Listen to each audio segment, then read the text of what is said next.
আৰু মই ভাবোঁ বিশ্বাসঘাতকতা এনেকুৱা এটা বস্তু যিটো বস্তুৰ বিষয়ে আপুনি কি আলোচনা কৰিব হয় হৈ গ'ল ন হৈ গ'ল কৰিলে হৈ আৰু গ'ল তুমি গম পালা আৰু জানি বুজি কৰা ভুলৰ মাফ নাথাকে আপুনি গম নোপোৱাকৈ ভুল কৰিছে সেই ভুলটো আপুনি মাফ খুজিবলৈ আপোনাৰো বেয়া নালাগিব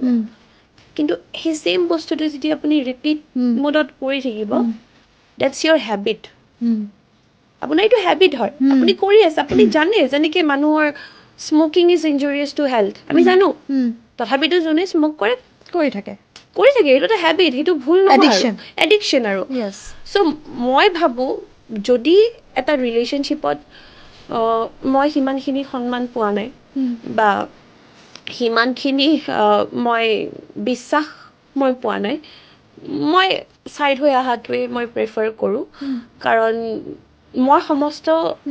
উজাৰি দিছিলোঁ আৰু সেইটো লৈ কাৰণে মোৰ কোনো ৰিগ্ৰেট নাই এতিয়াও নাই আগলৈও নাথাকে আৰু মই খোলা খুলিকৈ কথা পাতিবলৈ আগতেও ভয় নাখাওঁ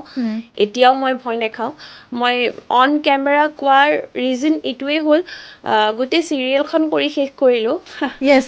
কেতিয়াও কাকো গম পাবলৈ নিদিলোঁ যে কি মই কোনটো বস্তু এটাৰ থ্ৰুদি গৈ আছিলোঁ আজি ছেকেণ্ড টাইম মোৰ চকুৰ পানী ওলাইছে এনেকুৱা নহয় যে কি কেমেৰাৰ কাৰণে চকুৰ পানী ওলাইছে বা কিবা তেনেকুৱা হয় আই এম ভেৰি এক্সপ্ৰেছিভ মই কোনো ডিনায়েল ফেক্টৰ নাথাকোঁ মোৰ এটা আছিলে মই যেতিয়াই ক'ম about my personal life whatever happen with me মই খোলা খুলিকৈ ক'ম যাৰ থ্ৰুদি যাব লাগে বস্তুটো যাব লাগে বস্তুটো মই তেনেকেই ক'ম